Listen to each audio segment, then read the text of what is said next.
the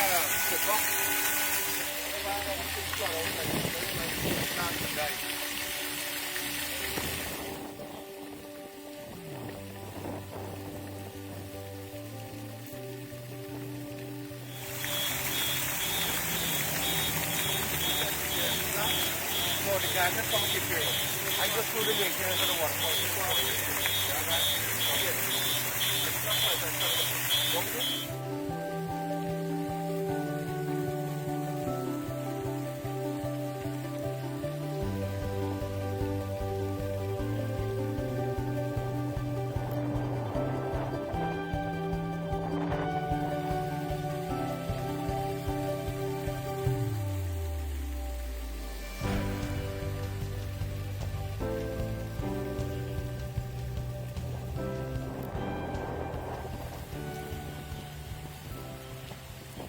The aspiring journalists are joining our panel. We have students from This schools is the St. future. Joseph's, the Bishop's High, St. Bright and Cuthbert's, beautiful. St. Rose's, St. Stanislaus. Welcome all you guys. All right. Mr. President. There you go. All right.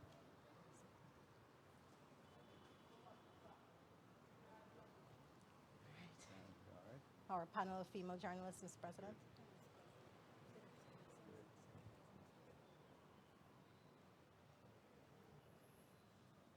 Ready, please? Sit, Yes, sit, yes, sit, sit. All right. Mr. President, thank you for taking the time for engaging us today. As you see, you're joined by a distinguished panel of all female journalists and some students from some of the schools in Georgetown. So we're going to get right into it, Mr. President. It's great. It's great being here this afternoon, especially with the powerful all-female panel of journalists, and of course, the future of our country, our young people. It's great to see all of you out here this afternoon. I'm very pleased that I'll be able to engage you on some of the things that you believe are the priorities for the future and young people. So it's a great privilege to be here. Thank you, Mr. President. It's been quite an eventful year. As a matter of fact, it's about 114 days since you were sworn into office to serve a second presidential term. What are some of the notable achievements within your first 100 days in office? You see, the approach to government is endeavors for permanent results. So every policy we endeavor is geared towards achieving something permanent for our country. You know, someone said to me over the holidays, things are moving so quickly that they believe elections was 5 years ago. But it was just only the other day we had elections. So the last 114 days, as you said, was about building the momentum, the mechanisms, setting the structure, and developing the institutional framework that would power us into the future and into achieving all that we set ourselves to achieve in the manifesto of 2025. And you know, in that manifesto, there's a very elaborate, transformative, and bold vision to position Guyana in a very competitive place globally and to create an economy that is strong, diversified, resilient, and one that speaks not only to the aspirations of our country, but one that is highly integrated in the global system, taking into consideration the changes that will take place in the global economy and the challenges that the global economy will face, and ensuring that in our economic model, in our social development model, in our technology model, in our human transformation model, that it is integrated in such a way that our people are the center of the model and our country is a beneficiary of the model in a global environment. So the last 114 days was to set this agenda. And that is why I took time in addressing the nation, in detailing out what this agenda would be, so that our private sector, the government, and every stakeholder within the national frame can understand the vision and can start adopting and developing their own strategies to meet this vision and to be part of this transformation. It is very important that government policies are understood by the population so that private sector decisions, even family decisions, are closely related to the direction in which the policy agenda is going. For example, a business might now decide, given the incentives in the agriculture sector, that they want to diversify their portfolio into agriculture. A family may decide, given the incentives now on your second job, the tax incentive on your second job, that they are now going to restructure their family time to benefit from that tax incentive for your second job. Similarly, some families would look at the type of increases in financial flows that will come at a family level and how they can now deploy in a collective way that financial flow to grow family disposable income, to improve savings. Then a family again might now decide that based on the Guyana Development Bank and the model that we are bringing, that they want to invest in a small business and they want to leverage that $3 million. At the same time, they want to benefit from the low interest loans for housing and the direct subsidies that the government will bring in for home ownership. So they will start positioning themselves towards building their home, expanding their home, or developing their home, which will add to their asset value and give them an opportunity to create even new wealth within their family framework. So the last 114 days, I would say, was about designing this framework and then having the opportunity to address the nation on that framework. And I think that was where a lot of work went and concentration of work went into. You would have also seen that we have taken a new approach. Well, not a new approach, but we have really resuscitated an approach of having the cabinet in a different administrative region for 2 days every month. And this will continue throughout the next 5 years, so that there's a direct relationship between policymakers and the population in every administrative region.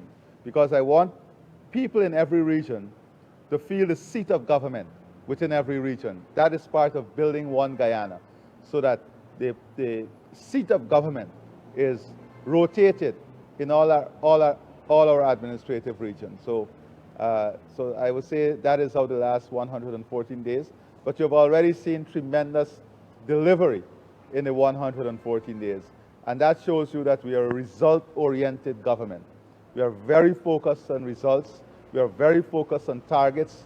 We are very focused on this transformative agenda. And we are approaching it in a business-like fashion, removing the bureaucracy, strengthening systems, and using technology as the backbone towards achieving the results that we want to achieve. Thank you, Mr. President. Guyana. Mr. President, I'm happy that you spoke about the vision that you've outlined. And what we've heard from you within that 100 days is that you want to ensure there are vehicles for wealth creation. And you touched on one, which is the imminent Guyana Development Bank. But what other vehicles are you driving over the next 5 years to ensure citizens have opportunities to grow wealth, especially as you look to use oil and gas as a tool for poverty reduction? And added to that as well, in addition to the vehicles over the next 5 years, do you have any specific targets for poverty reduction that you are keeping your eyes on for the next 5 years? Well, it's a very loaded question because it addresses fundamentally three important economic and social models. One is poverty reduction, second is wealth creation, and third is how do we use the resources for the transformation of our country. So the question I would want to address in this three-part manner. First of all, wealth creation. It is important for us to understand that wealth creation would occur once the condition for wealth creation, the conditions for wealth creation is there. Now, what are the conditions? We have to increase our productive capacity and capability. We cannot create wealth if we don't increase production. And when I say production here, it is not only production in the natural resource sector, it is human production. How do we ensure that we're optimally utilizing our human capital? How do we ensure that we're optimizing the opportunities for a human asset to earn greater salaries, but also to earn in other segments of the economy? And one of the good things about this small population is that it allows us to build opportunity within every family.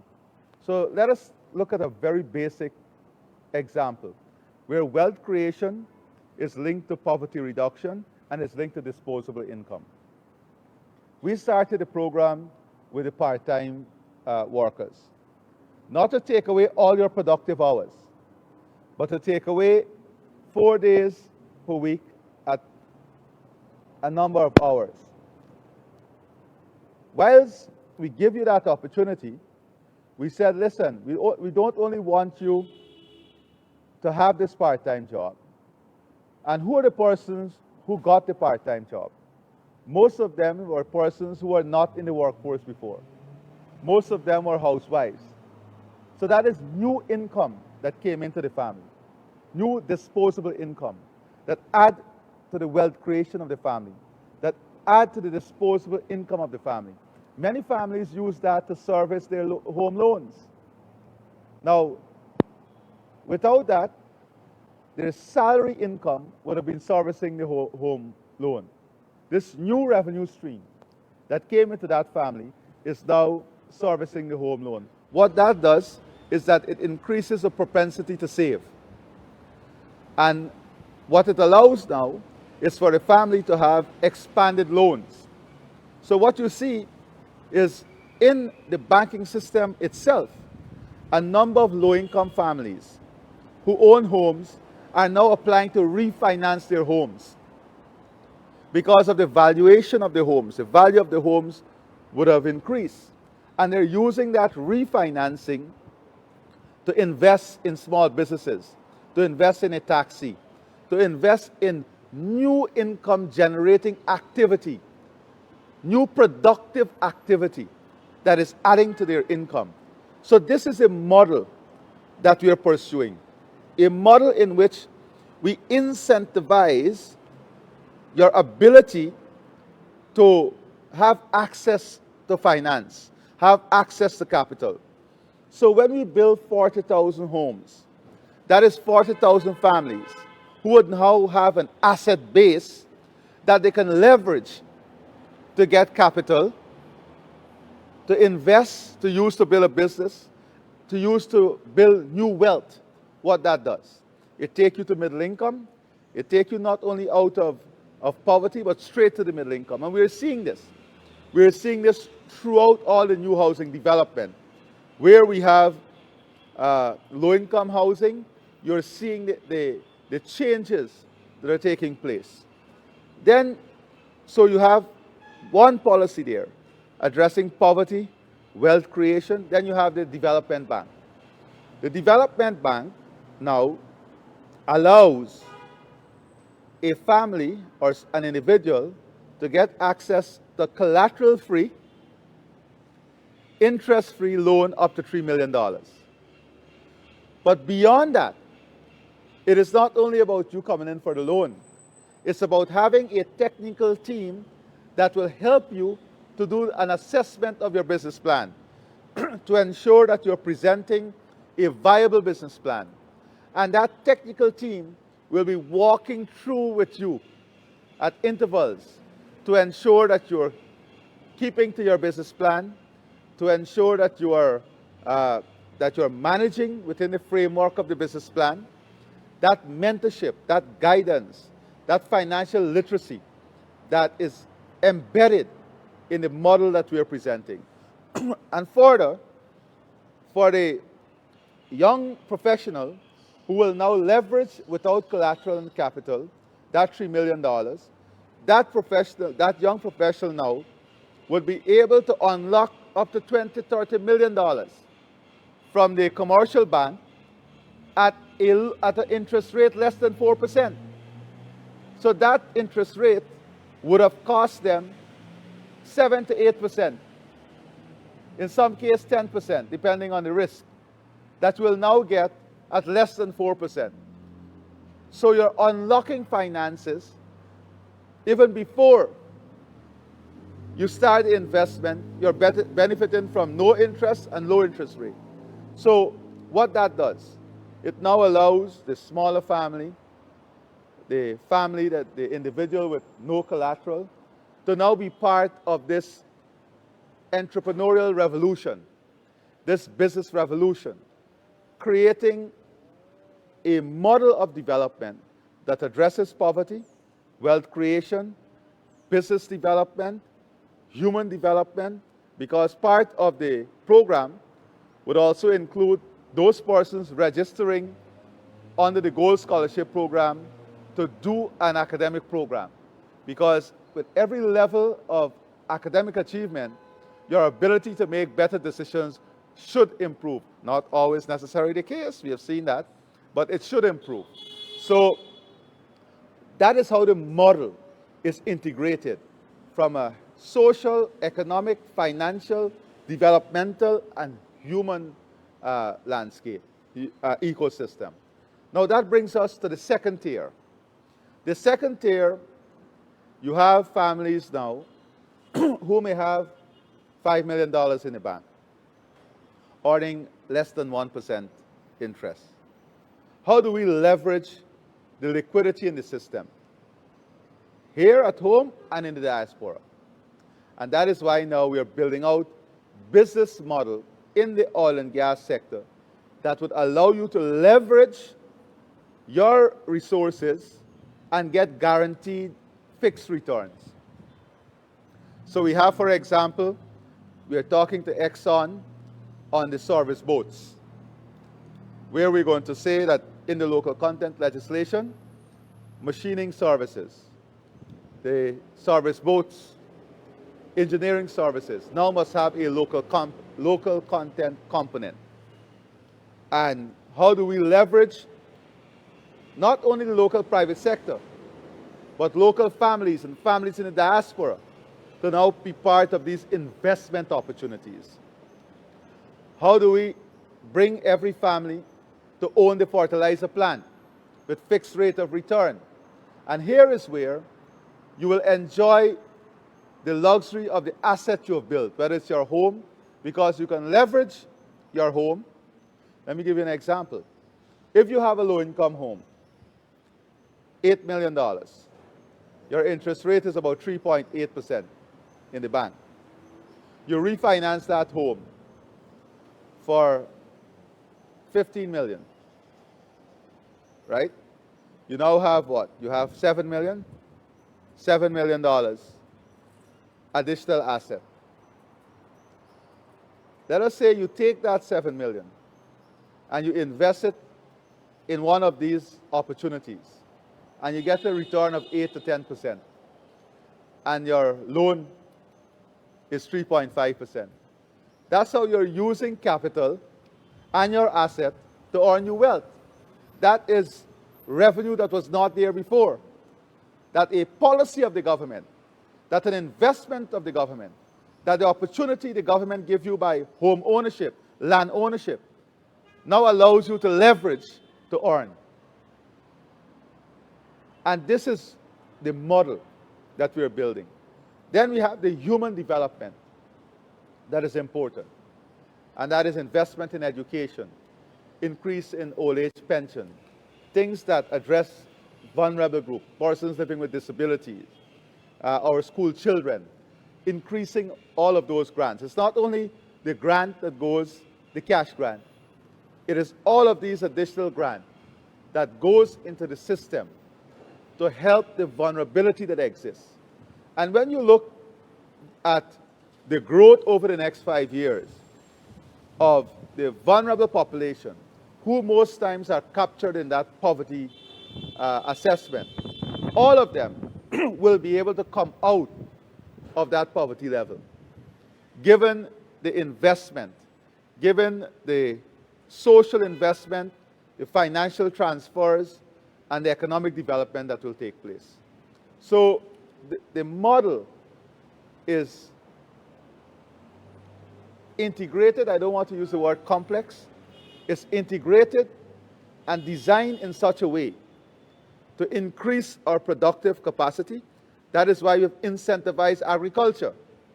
So we can now have little industries created in every village for agro-processing. And you've seen at the Christmas market and all over the place how our single mothers and agro-processors are improving their product line. Today we have just negotiated where we have 2 containers of agro-processed goods going into the Caribbean. We are now working on a commercial arm of the Guyana Defense Force to integrate our food production with that of the CARICOM market.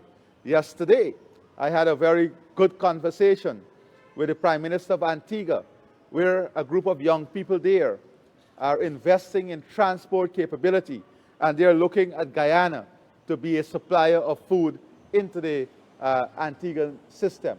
So, and I'm happy we have the school children here, because one of the things that we want to do, now that we have the development bank, is to go into the schools and teach the children in sixth form, those leaving sixth form or fifth form, as to how they can come together in consortium.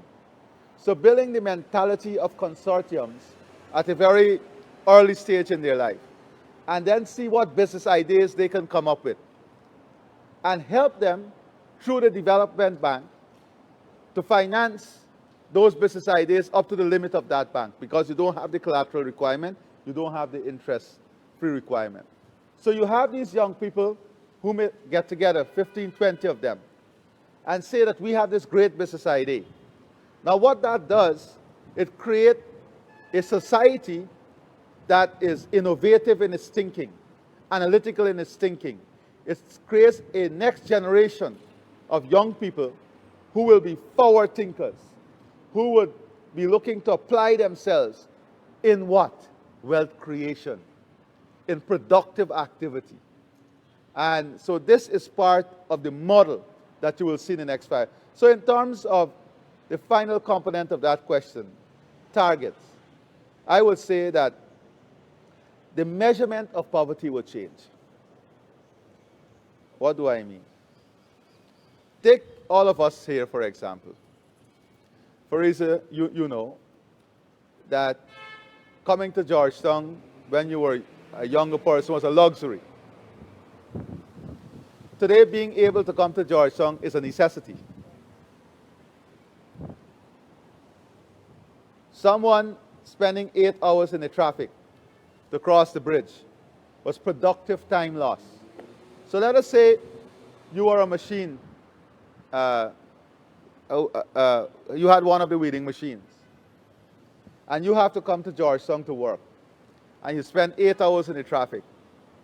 Your productive time is reduced to 3 hours.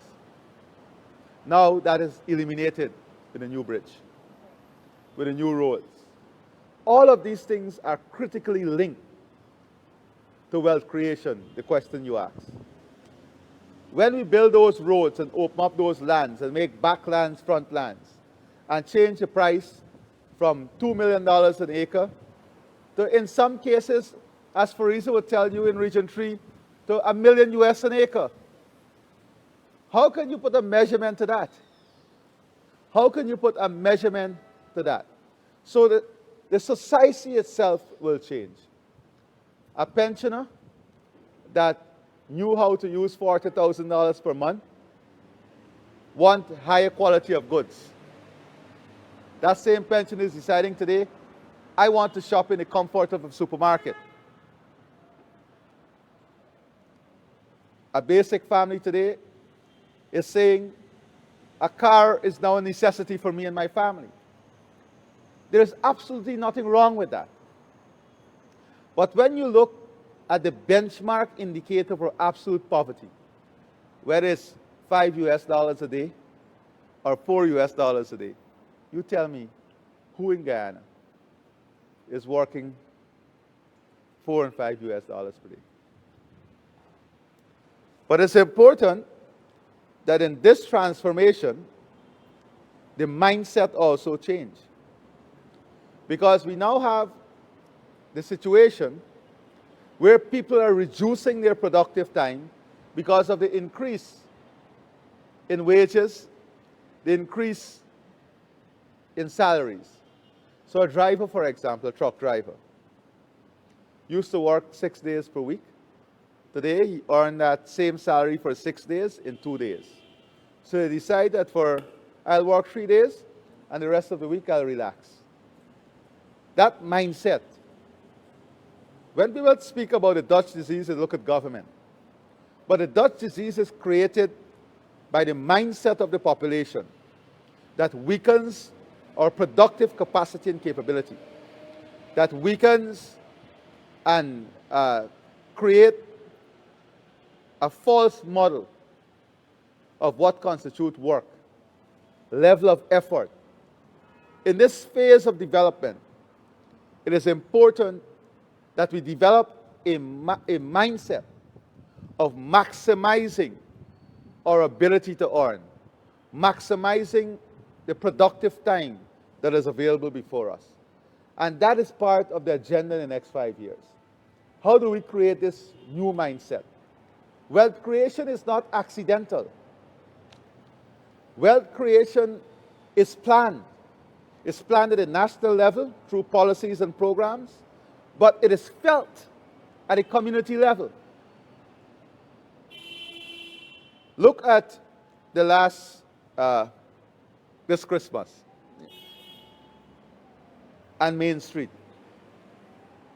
I was there Christmas Eve day, and every other person who stopped to speak to me, and almost every person wanted to speak, was a foreigner. And they all were gloating about Main Street. We can't believe it. We can't believe it. How do we create the mindset? And when we talk about wealth creation also, and the opportunities we are building, you know, we now have all of these expressions of interest for the tourism facilities. Take, for example, Leg 1. If we get a big tourism facility going to Leg 1, all the fruits, the vegetables, those persons who are at home will now have the opportunity to earn. The off-grid systems that we're building in the islands and riverine areas would reduce the cost of electricity even before the energy project is completed. So in a phased manner, you will hear us announcing these reductions. When your electricity rate is reduced by 50%, that savings goes towards what? Improving your disposable income, increasing your propensity to save, higher, in some cases, buying higher value goods and services. So it is understanding the totality of this and not be bogged down in the creativity of social media. And by the way, that is something we have to address too. That is something we'll have to address also. So I know I'm going on, and you have a lot of you here, but I hope I was able to add some clarity, Guyana. And I hope Guyana doesn't have a follow-up question to that. No follow-up. Very clear. Thank you. Tasika. Good afternoon, Mr. President. You just spoke about food production, and I want to bring you to the 25 by 2025 food security target that was not met and has now been revised to 2030. What specific lessons has Guyana learned from the shortfalls of the original timeline, and what concrete changes will be made to ensure that the revised target does not face this same outcome? So I won't say that the targets failed.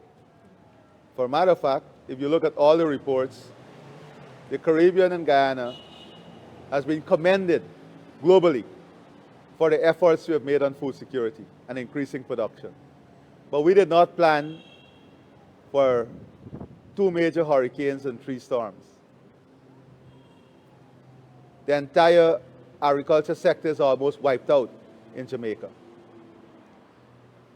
They contributed significantly to hatching eggs. So everything has to be taken within the framework of what exists. So we have to first agree that the region and Guyana has made tremendous strides. We have surpassed all our targets. I'll come back to Guyana separately. We have made tremendous strides. But the vulnerability of the sector still remains there. To natural disasters, financing, refinancing. So the 2030 agenda is to ensure we stay on track, to ensure that the policy environment continue to incentivize agriculture and food production, incentivize investment, capital investment in agriculture and food production. And you have seen in the budgetary allocation from every government within the region, heavy focus has been on food production and agricultural expansion. So that by itself is enormous success. The increase in production is also enormous success. But we also have to remember that the 25 by 2025 agenda came after the pandemic.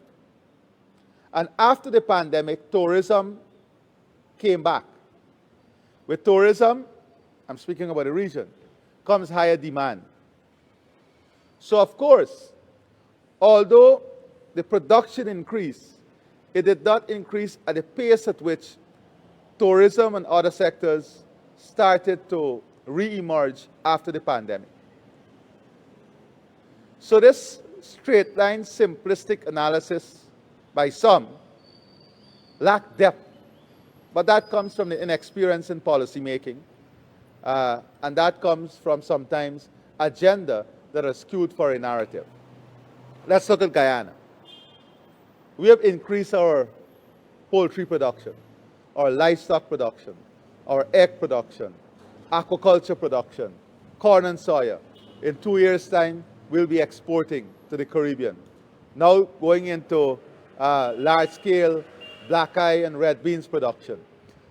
So our investment in D&I, the opening up now of new lands for agriculture, creating the confidence back in the system, agriculture. Today, that we have international investors knocking on our door for large-scale swine production, large-scale livestock production, the sugar refinery, investment in Gaisuku, the Skeldon estate, ethanol production, mega farms, mega hydroponic farms, vertical farms. So why is that? Why is that happening in Guyana? That is happening because Guyana is now looked at as a country that has a serious policy agenda, a serious ecosystem, and a stream of incentive that supports food production, support agriculture, support investment, and you will see a massive transformation. If you look at the banking system, loans to agriculture and food production has grown exponentially. Why? Has to do with confidence, has to do with the public policy, with investment we are making in D&I. It has to do with the infrastructure we are building. So that tells you the story that not only were we able to increase production, but we have been able to drive investment and create a business model in food production and agriculture that is globally attractive today.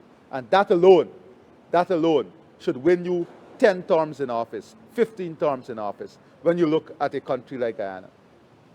Mr. President, still on the issue of agriculture and production, can you elaborate a little bit on the Guyana State of Roraima Fruit Security Partnership, and what are some of the achievements that we've made to date? Well, you know, first of all, the entire CARICOM region is now looking at Guyana as the production and distribution hub for food. And this is closely integrated with Roraima, because whilst we are building out the mega farms, it's important that we have a partnership with a state like Roraima that is huge in agriculture and their productive capacity is at a global scale. We are now leveraging that advantage to add value and create new wealth through agro-processing opportunities. So, for example, now we have an abattoir at Anvoak that can do 60 to 100 animals per day. We are now building out the cold storage facility to back that. We now have the food ecosystem that is being built out to support large-scale processing, production, storage, and distribution. So we are building out the infrastructure. We're talking about the airport at Letem, so we can export directly to the Caribbean.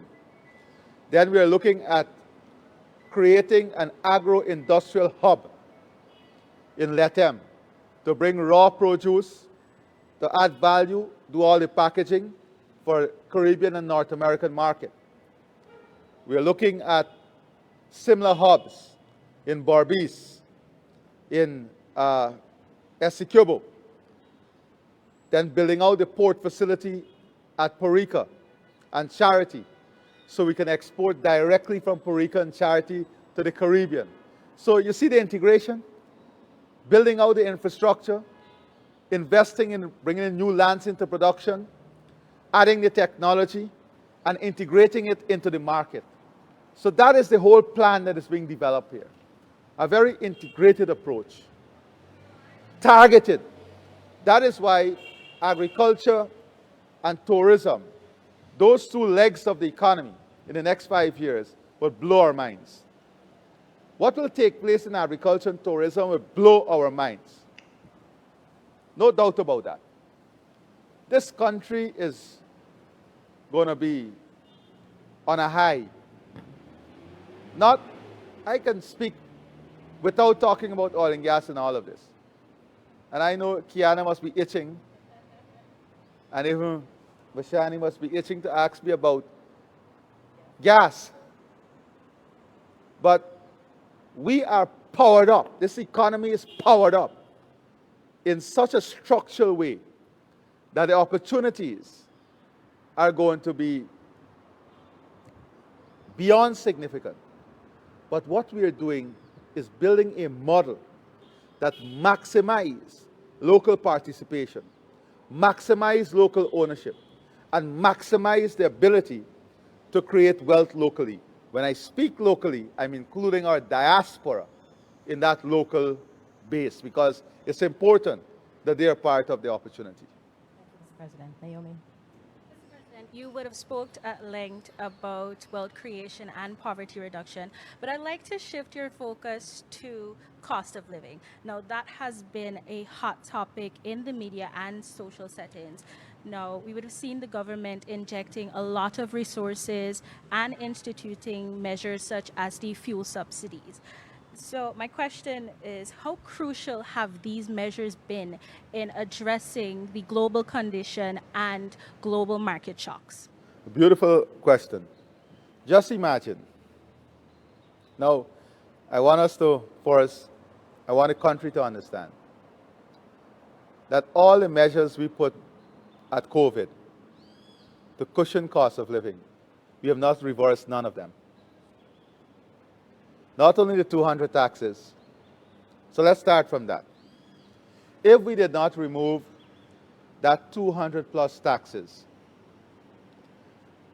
that the last government placed on the backs of Guyanese, today,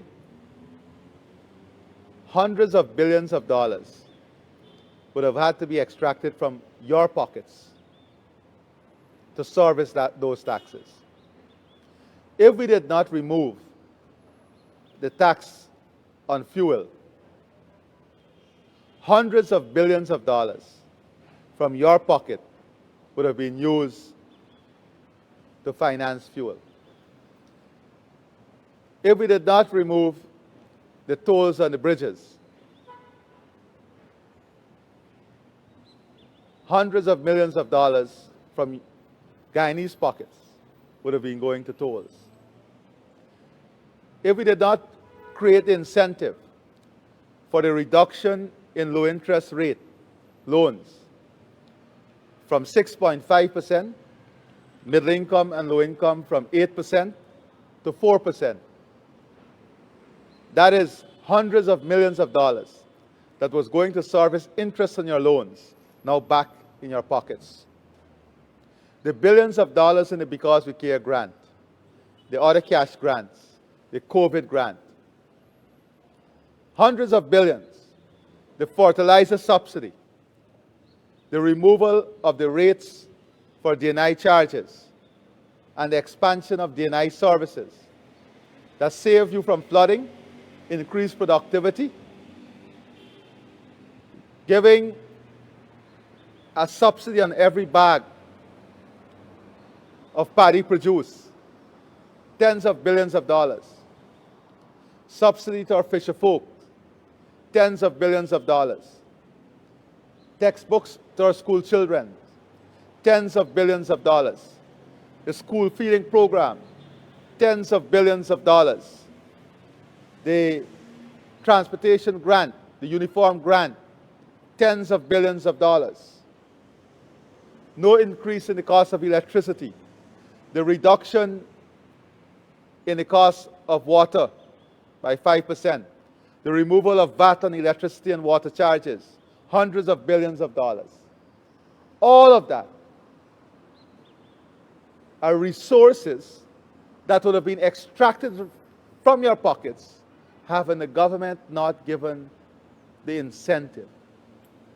That is money that saved the population directly.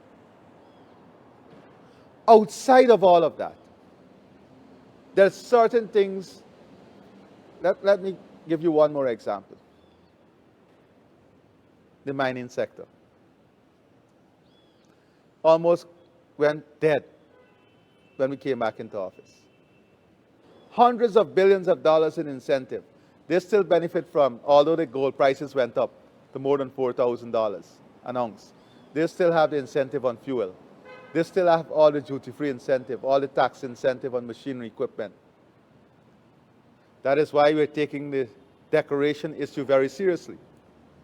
And we're going to link the mercury they buy with their declaration. If they have land that they're working on, that dredge are registered and there's no declaration, we're going to repossess those lands, because no sense to destroy the environment and there's no production. They have a duty to declare all the gold. So on the 5th of January, there'll be a complete assessment on every single miner, every single trader, and strong decisions will be made. And we want them to be selling to the gold board.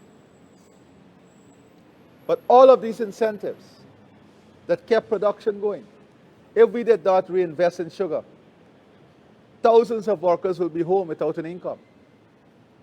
And I'm not talking about the indirect tens of thousands who benefit from the sugar industry.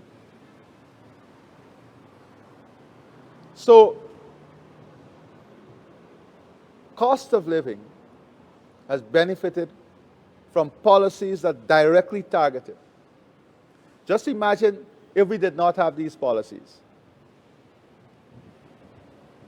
But there are certain things that we import, and our consumption pattern has changed tremendously. If we go around this table, and I ask every single person here how much mangoes you ate versus how many apples you ate during the holiday. And I'm sure most people would eat more apples than mangoes. And we're dumping mangoes now because the season has massive production. If we ask how many persons ate fish versus beef and steak, how many persons? So I'm saying the consumption pattern is changing. And I've had discussions with vendors in the market and people in the market. And you all know this. As economies grow, spending pattern change, consumption pattern change. So we took a basket of goods. And I think, Guyana, I spoke to you about this. And we shopped the basket of goods at Puerto Rico Market, at Border Market, Port Morant Market, and in the supermarkets. I'm not going to name the supermarkets. And the price differential was enormous. Was enormous. In every basket of goods. If you take a low-income family 4 years ago and look at that family basket of goods 4 years ago and basket of goods today, you will see changes in that basket. You will see changes in that basket of goods. So if you're importing some inflation and people are filling their basket from that imported goods with that inflation, there's very little you can do about that. We produce crude oil, but we import refined fuel. That is why we are looking at a model now that will safeguard us from major shocks in refined products. So the issue of cost of living is not only what I explained earlier, what the government does, is how you address this in a structural way, in consumption pattern, in creating higher value of goods from your local production, where your factors of production and your cost of production is more controlled. So for example, if we are able to packet all of our cashew nuts to replace the imported cashew nuts, we can then give incentives to our farmers in transportation that will reduce the cost of one package of cashew nuts. Then if you look at our eating pattern, same consumption. All of us know today that more people are eating out today than 3 years ago. Am I not right? If all of us are to be honest, in my own home on Boxing Day, took my time to cook all the curry, the dal and rice, the baked chicken. And then at 6:30, my son said to me, "Daddy, I want KFC." And I'm sure this is a story of lots of families. You wake up with balance choka and roti, but by the time you get to the balance choka and roti, you got 8 egg balls on the on the counter. So we have to understand the nature of the economy. More people are eating out today than 3 years ago. And there is nothing wrong with that. Because we have to be aspirational. But we cannot look at the issue of cost of living in isolation of all of these structural issues. If you used to walk to go to the church, you know, in Lenora, I used to know on Fridays, you see everybody walking to mosque. On Sundays, everybody walking to the temple. It's one village, Lenora. Everybody walking to the church. Today, everybody driving. Consumption pattern. Why is it we have an entire series completed in less than 3 months when it used to take 10 years? Consumption pattern. All of that is linked to cost of living because sometimes you don't take into consideration. You go to Porica Market now. You go with your car, right, Fariza? You go into the parking lot. How much you pay? $500? $500 to park. That was never in your cost structure going to the market. It is now in your cost structure going to the market. Nothing is wrong with it. But it is for us to understand the nature and structure of the economy as a result of the growth and development that is taking place in our country. I hope I was able to shed some light. Vishani. Mr. President, I want to turn your attention to two specific areas. The first would be, what can you tell us about your plans or initiatives for the year 2026 or 60th Independence Anniversary, specifically for persons in the creative and cultural sector? And secondly, Mr. President, we have to talk about power generation. A year ago, you told us, this group, that you would engage management, that heads will roll at GPL if challenges persist. What conversations did you have with them, particularly over the last few weeks? So, Vishani, you're always on target with your question, as all of you. I can't sit here and say that I have not recognized the improvement also in GPL. It is not where we want it to be as yet. We have brought in technical expertise. But why it is not there? It is not there because the entire transmission network has to be redone. And we are doing that right now. That's an investment maybe of close to $600 million US. We have to remember there was no maintenance on this system. We are doing it at the same time whilst the growth in consumption and demand is moving at an exponential pace.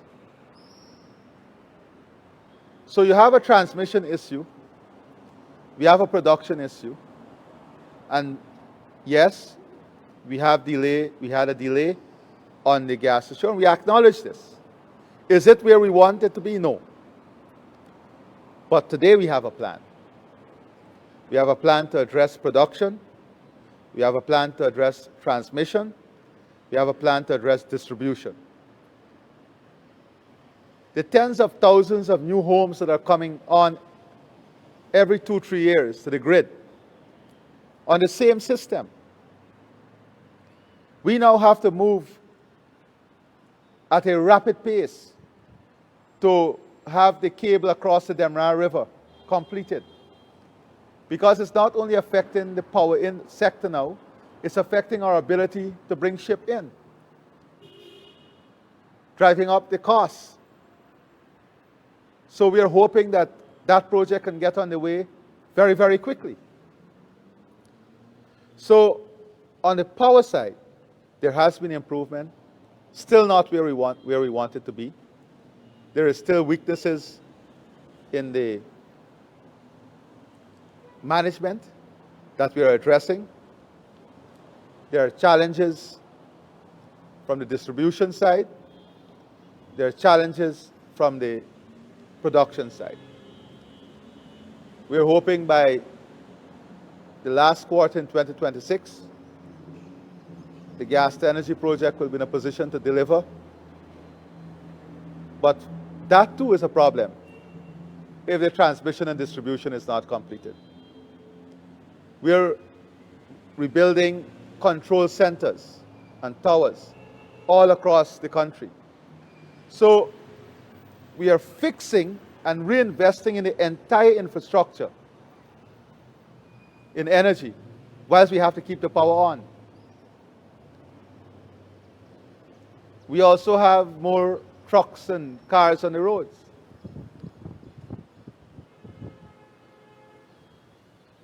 We had a number of accidents that took down major poles. And we also have lapses in our maintenance system. So I can say with great clarity that there is a massive investment, infrastructure, human development, capacity building, institutional changes that will come on stream. That is on stream, not will come on stream. To give us a safe, efficient, and highly reliable network. So that was your first question. The second one was? The 60th anniversary celebration. Yes, beautiful. Well, let me first, because you touched on the orange economy. We're going to invest heavily in the orange economy.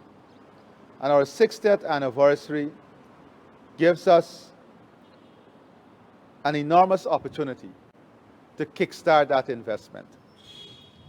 On this 60th anniversary, I want it to be known as the era in which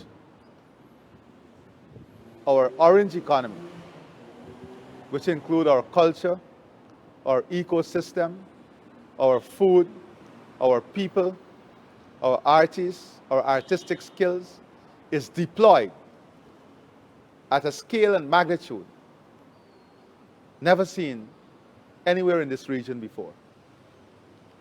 We're going to invest heavily in creating a film industry here, to create entertainment hubs in which our local artists can have structured form of income, working to expand our tourism product, but importantly, trying to get major cruise lines to come to Guyana. That is why we have to develop and continue to develop this avenue. We'll be developing the entire seawall. We'll be creating a green ecosystem and walking trail across Georgetown. And of course, for those day tourists, we will have the Essequibo Island tours and the tours to Kaieteur. But you will see aggressive investment. And I've already asked the private sector to direct all their social expenditure as much as possible towards the orange economy this year. Our 60th anniversary will be a grand homecoming. It's an event-packed year in which we want to have all our Guyanese brothers and sisters coming back home to visit, to spend time, but that has to be driven by events. So the military has a series of events planned, culture, tourism, and our artists themselves are working with us. So everything that is national in nature would have our 60th anniversary as part of it. Before the end of the first quarter, walking down this entire Lamaha Street would have the amazing history of Guyana pre-independence. She'll be walking through the history of Guyana pre-independence. The entire structure from an environmental perspective of Georgetown will change next year. And we have to admit, because I deliberately drove around, it was much, much cleaner this year, even after Christmas Eve. I went with many members of the private sector, and I was pleasantly surprised. We also want to create ownership with parapets, drains, and environment that is in front of the private sector. So I want our 60th anniversary to be remembered as that moment in history when mindset met transformation. Transformation met people. People met technology. Technology created system for a new Guyana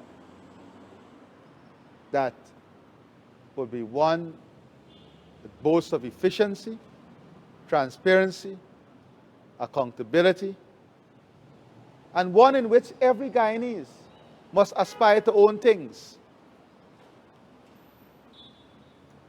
Own things the right way. I encourage every Guyanese to take your loans, invest. I want to see every Guyanese becoming better off than they are today. Own new, more beautiful houses, buildings. Once you do it the right way, let us pay our taxes. Build a strong, beautiful economy that all of us must be proud of.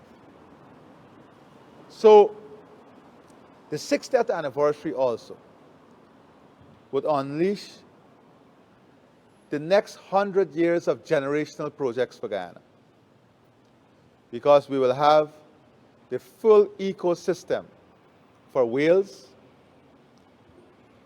the new airport at Rose Hall and Lethem, upgrade work commencing on all the hinterland airstrips.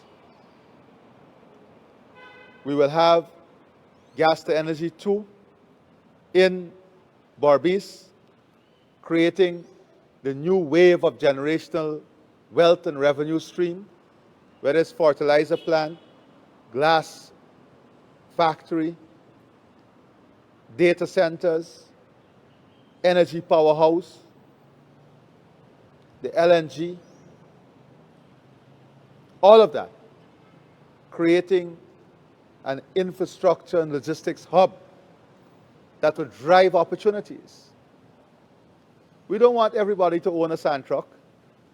We want to get these families, you guys, the women, come together. Let's sit with you and tell you what type of trucks will be needed to move the gas to Roraima, so you guys can invest in those trucks and you can own the transport and logistics arms of the business. That is what we want. That is the type of wealth creation. Incentivizing the entire system geared towards wealth creation. Not in a shy way, in a bold, innovative way. Thank you for that, Mr. President. Since you have returned to office, you have placed much more stronger emphasis on accountability, and accountability when it comes to your government ministers and public officials and measuring their performance. You also spoke earlier about taking a business-like approach to governance. What drove this shift in management, basically, and what measures are in place to ensure that these standards are actually enforced? Well, what drove that is knowing that in term limit you have a finite time to make the type of impact. And being part of a team that want to see not just Guyana do well, but that Guyana lead the world. And this is, I'm not taking this lightly. We will. There's no other choice. And we are building accountability within the system itself. The Ministry of Governance, Government Efficiency and Implementation. Let's take 114 days. We started Service Center in Lenora. I don't know, Fraser, if you had an opportunity. But Shani, I don't know if you two went and checked. What used to take people 3 weeks is done in 10 minutes now. Work permits, visas, everything electronically done. And if in 10 days the application is not processed, the system will tell us not only how many are outstanding, but who are the officers that are lagging behind. And we're speaking publicly about this. The electronic ticketing system, 48,000 plus tickets. Almost 50% payment rate. You're seeing it. Citizens are feeling it. Digitizing. In 7 months, 8 months, all the NIS records digitized. What take you a month to search for, you can search in 5 seconds. And everybody have access now. Look at the license. Early in January, you will see a lot of people being sent home. We have just completed examining the records of all the licenses issued at GRA versus how many persons pass the theoretical test and how many pass the practical test. And I can tell you, the results is alarming. Because you can't go on to the practical if you don't pass the theory. But guess how we were able to achieve that? Because the exams is now digitized. So you write the exam electronically, and the results is done electronically. It's reducing that human bias. In a couple of months, we'll have new scanners at the airport. Look at the improvement in the airport, in processing at the airport. Where are we going to give you, like Singapore, self-declare? Everything goes through the scanner. If you falsify the declaration, we have to move the first instance fine to $200,000, 1,000 US. And then jail term if the same person do the second or third time. Those are some of the things that we're thinking about. Building the system. We must never have the type of situation that robbed this country of hundreds of billions of dollars of revenue. So we're building everything on systems driven by technology, on a digital backbone to improve efficiency, enhance accountability, and improve transparency. But it's not only for government, it's also for the private sector. Everything in mining will be integrated in the system. We're incentivizing the opening up of new accounts. We want every citizen to have an account.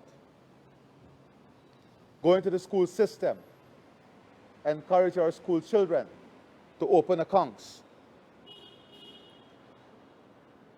All of this is what brings discipline to the society. That is why I spoke about cultural shift, mindset. Deploying cameras at a national scale. The cameras are doing an enormous job for us in solving crime. All-time low. Let's talk about that a bit, crime and security. Because we have had massive improvement. And that is because of the technology. We are now going back, working with our international partners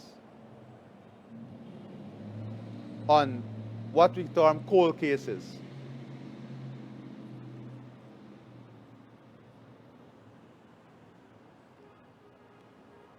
Deploying international support with technology.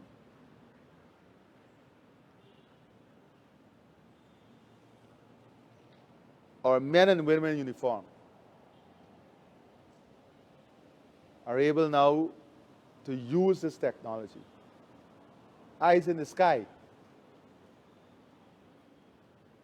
24 hours deployed. Our clear-up rate is the best in the region. So we have concerns also, because the judiciary must be predictable.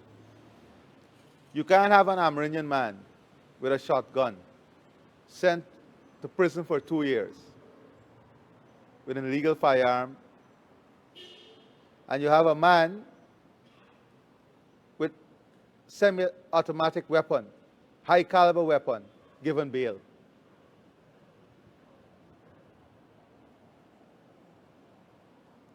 We have to talk about these things. The inconsistency does not do well for the system. And I know the Chancellor and the Chief Justice are working to ensure that these inconsistencies and the Judicial Service Commission must be eradicated from our system. So it's system-based, technology-backed, and human developed. Still on crime and security, Mr. President, but just a little shift of the focus on that. We have seen that the U.S. is taking on the fight against narco trafficking, and there's a buildup of the security forces in the Caribbean Sea. This has resulted in what I would say a fallout or a disagreement among some CARICOM leaders. As a matter of fact, the Prime Minister of Trinidad and Tobago says CARICOM is no longer a reliant partner this time, and that the organization is deteriorating. What are your views, and where does Guyana stand? We are a proud member of CARICOM. CARICOM headquarters is located in Guyana. Multilateralism is an important part of our diplomacy. Regionalism is an important part of our diplomacy in Guyana. And I think it's unfair to say that, and I will not speak for my colleagues, but let me say this. Collectively, I went to many CARICOM meetings where we expressed concerns about drug trafficking, gold smuggling, and other form of illicit activity within our region, utilizing our maritime space and our airspace. There is no doubt that the entire CARICOM spoke up against this, including gun smuggling. We all ask for action to be taken. This brings me to my personal position. I support completely every action taken to eradicate drug trafficking, terrorism, gold smuggling within this region. It undermines democracy, it undermines freedom, it supports corruption, it destroys societies. What about the tens of thousands of persons who lost their lives, families displaced and damaged because of these people, these criminals who operate? So the U.S. have a solid partner in Guyana in the fight against those forms of criminality. Thank you, Mr. President. Guyana? Mr. President, I want to shift the focus now on gas. And you have laid out a very transformative particularly as it relates to. I'll start over. Mr. President, I want to shift the attention to gas development. And in the past few months, you have laid out a transformative agenda on what gas development is going to look like. And you've made it clear it has to happen in your second term. I want to know, in addition to the plans that you have for creating opportunities for co-investment and for rolling out a number of initiatives through gas, what are some of the risks that you are monitoring to ensure that we are a success with gas development? That's a loaded question, Guyana, because you know where the risks are. But I'm happy you asked it. It's easy for persons to sit down there and believe that there is no volatility. We know that the world is undergoing different challenges. When you look at Venezuela production out of the system, Russia and Ukraine, basically not optimal in the system, and the Middle East, should all of those conflicts resolve itself, and you have an exponential growth in production in the system, economic model tells you that demand and supply affect price. That's why your question is so important. And that is why when people jump around and say, let's transfer so much money to the population and to every person, they don't understand the volatility that exists. That is why in our economic frame and modeling, it's not guesswork. Everything we have announced has been carefully designed against the median, the upside and downside of the oil and gas market. Because it can shift or tumble your entire revenue stream overnight.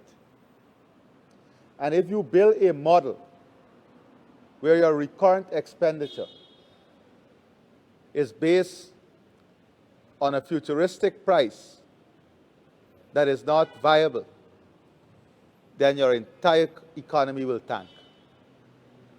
Because then you'll have to start taking money out of your fund or borrow to sustain current expenditure. Not expenditure that is invested to create new wealth, current expenditure. That is why we have to be very careful in our modeling. And we are taking these things into consideration in our modeling. The second thing is understanding where the world is going. If you look at the Middle East, you will see the focus now is on leveraging their petroleum potential for energy and energy-related investments. That is why in Saudi Arabia, it's about the hyperscale data centers that will power the next generation of jobs. It's about investment in technology and AI. It's about converting their petroleum into petroleum-based products for home construction, for drainage, steel production. It's investment in innovation, research, and development. Because it's not the raw product. It's converting a lot of that excess demand into new forms of production, into energy that drives new industries and new form of wealth creation. And we have to be in that model. We have to be part of that model. Otherwise, we would find ourselves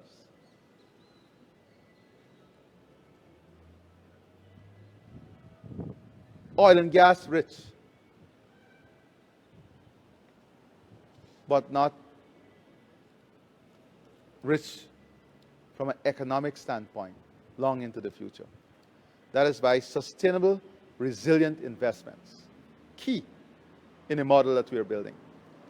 That is why the incentives are geared towards making Guyana a powerhouse in food production, a powerhouse in environmental services, a powerhouse in climate services, an industrial hub for the Caribbean and Latin America, an agro-processing hub for the Caribbean and Latin America, a powerhouse in ecotourism, a powerhouse orange economy. It is using this phase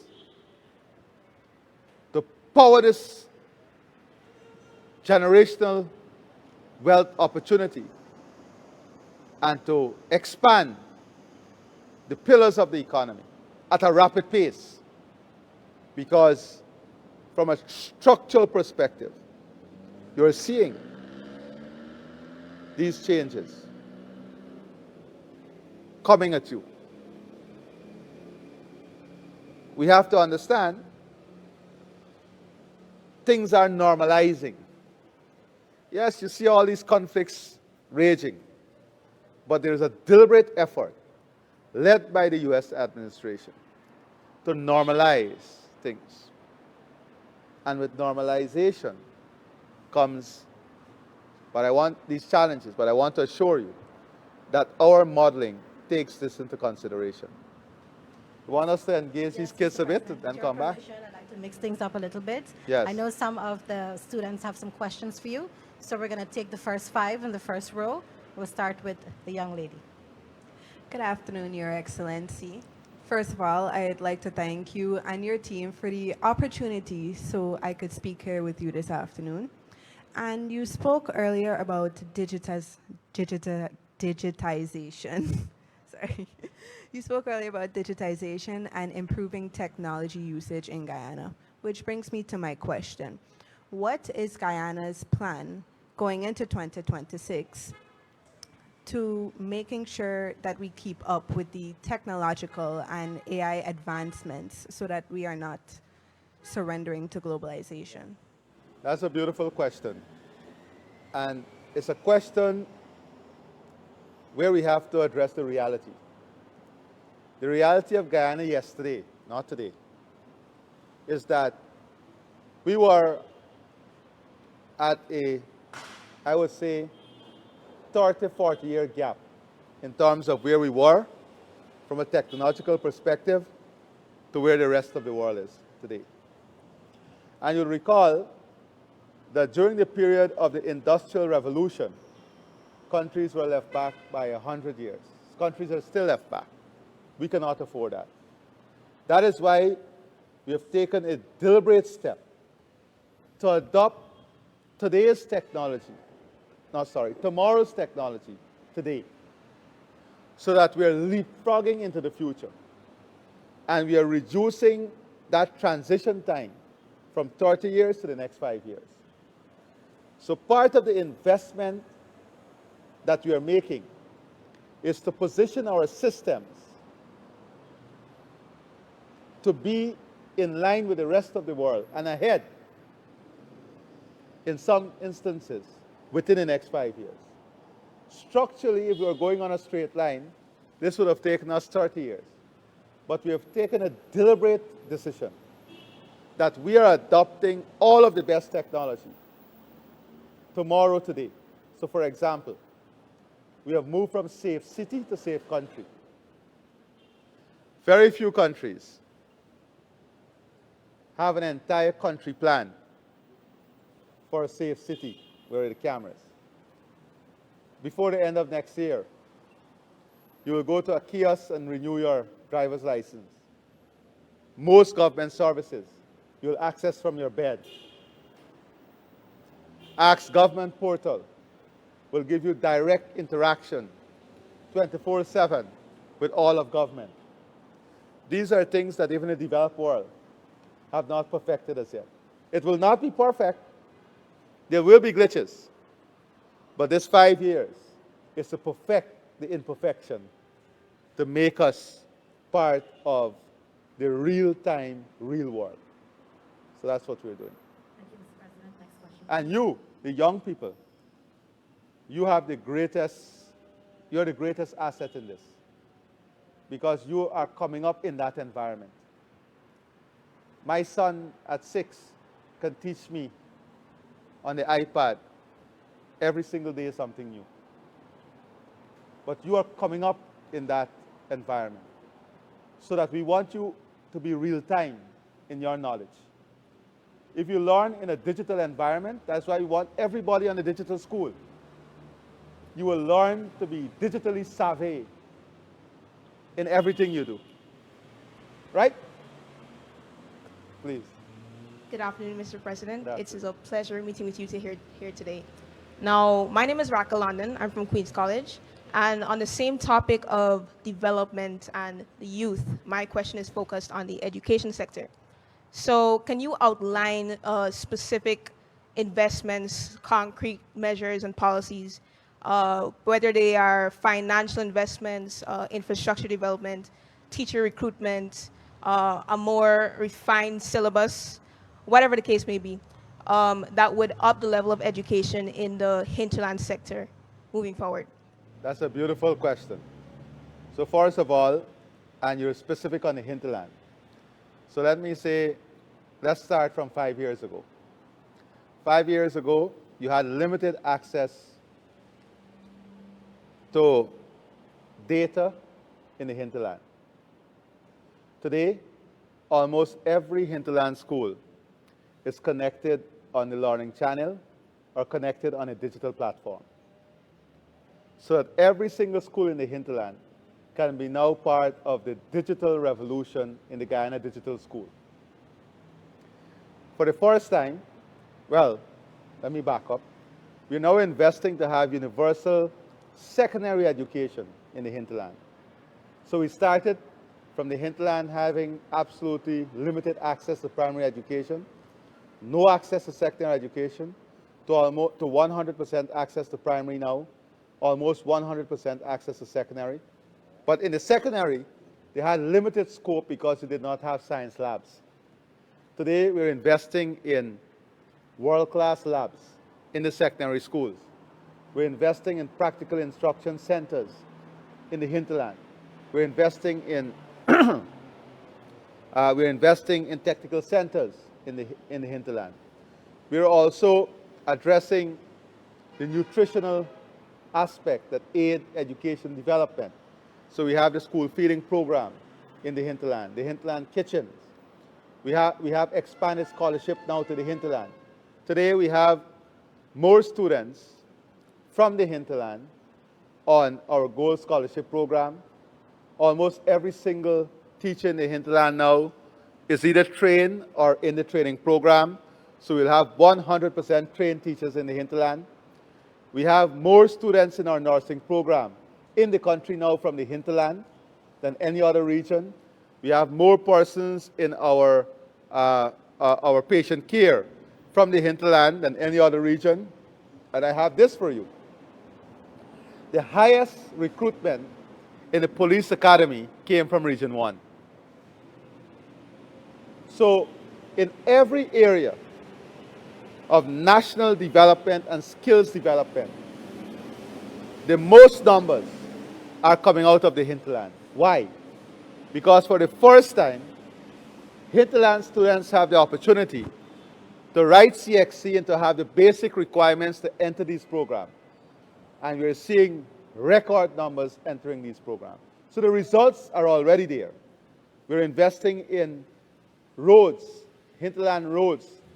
We're investing in hinterland transportation.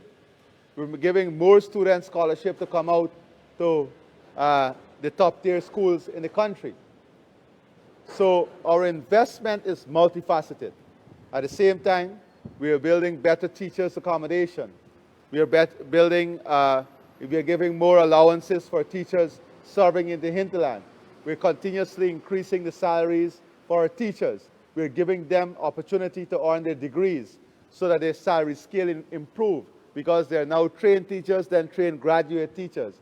So all of this is being done to help our hinterland. I hope I was helpful. Thank you.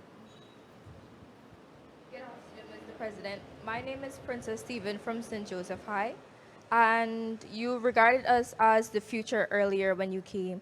And for us as young people, it is so important for us to learn to lead from now so that we're able to become responsible and to take accountability. So my question to you, Mr. President, is how does the government plan to implement leadership opportunities for us as students so that we are prepared to become active citizens and great leaders, not just for in the future, but from now? That's a beautiful question. And remember earlier I spoke about creating innovators, entrepreneurs, and business leaders in the school system itself. When I said under the Guyana Development Bank, we'll create a special window of opportunity for students to come together because we want you to learn to work together as citizens. We want you to learn to build companies together. It's not only the idea and innovation. So that's one model. The second model is creating high-value students, giving you opportunity to participate in leadership program. And that is why we want, and it's being implemented in every school, I hope your school, half day on Fridays, dedicated to physical education, to team building, to networking, to building relationship, to learning from each other. That's important. That's an important part of growing up. That's an important part of knowing who you are, of knowing each other, of knowing where your friends are from, of learning about your country. Then we want also citizens, future citizens, to have a certain value set. There is where we're going to bring in the churches, civil society, and other organizations to help to build a rounded student coming out of school. So you know what values you're building yourself on, what are the leadership qualities that will make you a stronger person, and also giving you a level of responsibility. If you look at the developed world, most students, first-year college students, high school students leaving school, they have to go into summer jobs or summer projects. And that is to let you understand the dignity of labor. So you may come from a very wealthy family, but you go and you work as a cashier, or you go and work as a waiter or a waitress. We look sometimes negatively at this. But there is great value in this. And when you speak about creating this mindset, we want this culture to be infused in our children too. When I wrote CXC, I took a travel bag with Winter Fresh, Big Red, and Juicy Fruit and started my own business, fetching it down Regent Street. People ask me as president, how can you operate in a room with leaders and then be able to serve people? It is where you come from. Where I came from is what I was exposed to. What you're exposed to and the exposure we infuse in you help to strengthen you as individuals, help to build you as individuals.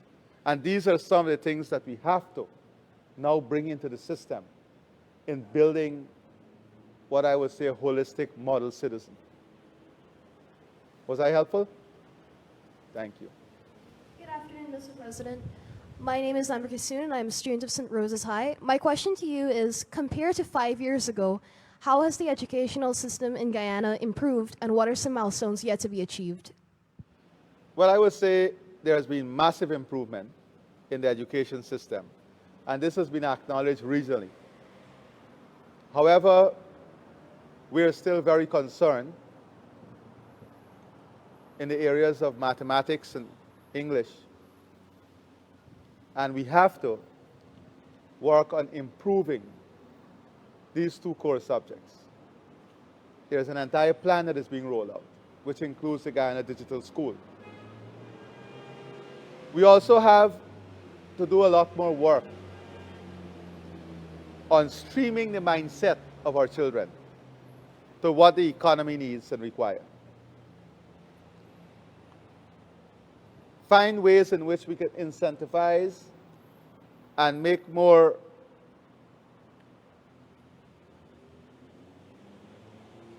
motivating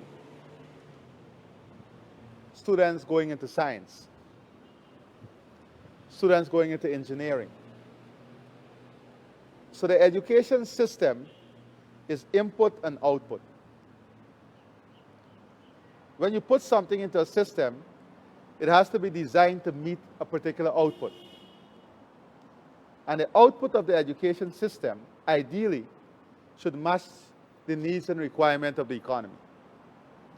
If we look at the education system now, it does not necessarily reflect the structure of the future economy, the needs of the future economy. So we have to start streamlining that. Not just education, but education that is structured and geared towards what the future of Guyana needs. And that is where a lot of the challenge would be. How do we have, and we have to build a national human resource information system and a manpower planning model. That is why we changed the Ministry of Labor to Labor and Manpower, because we have to do a lot of projecting as to what the manpower requirement would be for Guyana in every different sector. For example, the orange economy. If the orange economy gets going and you have the film industry coming here, you need makeup artists of a different caliber and skill set that will require a certain level of certification. So we have to be able to bring who we have now and help them to get to that level of certification. Colombia went through this. That's one of the biggest aspects of developing the film industry.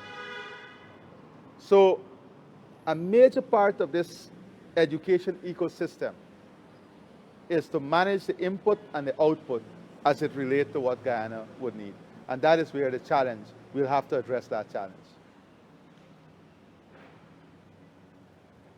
A pleasant good afternoon, Mr. President.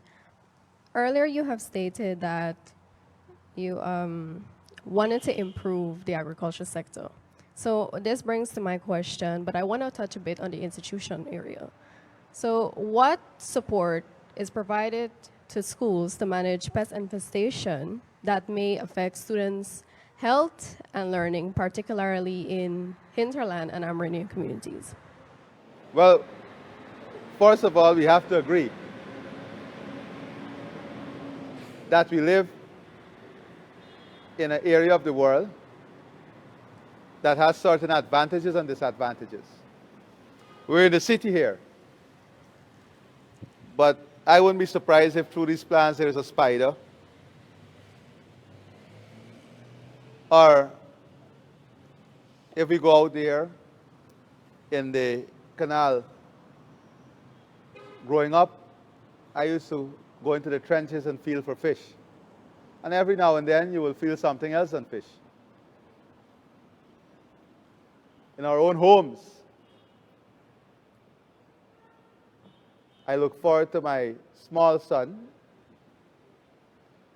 running to me at some point in the night. Daddy, the lizard, hug me, hug me. That's a good opportunity to get to hug him. Some countries you have snow. Regardless of what we do, we have to fight termites, whether it's wood ants. So we have systems to help to mitigate against these things. But we have to agree it's part of the natural environment. You agree with me? Some people go to the hinterland to get the opportunity to see a jaguar or to see a giant anteater. But we know, while it's prevalent there, it can also present a risk to the safety of people living in the village. So we must first, as young people, appreciate the environment that we are operating in. Because if we don't appreciate the environment, then we will not be able to have a good understanding of the challenges in that environment. In the budget, you will see on the maintenance, we have resources set aside for fumigation, cleaning, furniture, equipment. For matter of fact, in the last 5 years, we started to transfer grants directly to the schools to deal with some of these challenges. But sometimes the system is not as efficient as we want it to be. And that is why we are working on this technology backbone to help us make the system efficient. But I want you to appreciate that even with all the fumigation, even with all of the pesticide, you're not guaranteed 100% foolproof. That's because of our environment. I studied in India. And in our classroom, the monkeys would give us a visit every now and then. When I first landed in India, it was a shock. Millions of people at a stoplight. So in life,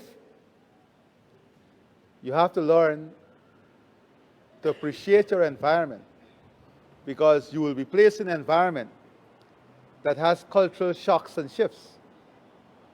If you came out of the hinterland, I'm sure certain things that you met out here were culturally shocking to you, and you had to adjust. Am I not right? Similarly, when someone goes into the interior, and that is what makes us a beautiful country. So, yes, the investments are there in the budget. Systems sometimes fail. But I want you not to ever lock yourself into a mode of perfection that disallow you to appreciate the environment or the ecosystem in which we operate. Thank you, Mr. President. Those were indeed some excellent questions from the students. And as journalists, we decided to ask you some oddball questions as we want to continue to mix things up here. And I'll go first, Mr. President.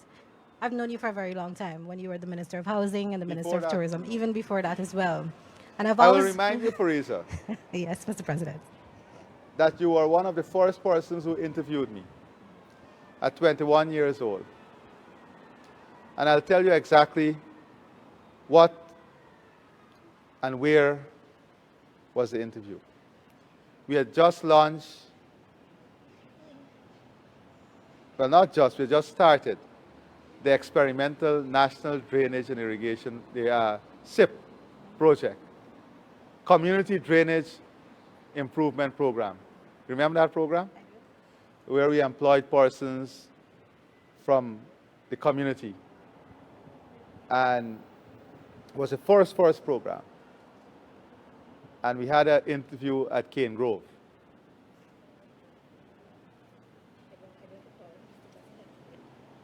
So I can tell you long before I even became a member of parliament, we have been engaging. indeed we have. And I remember that one of our encounters was at the National Stadium, where you were chasing behind a man who was cheating on his girlfriend.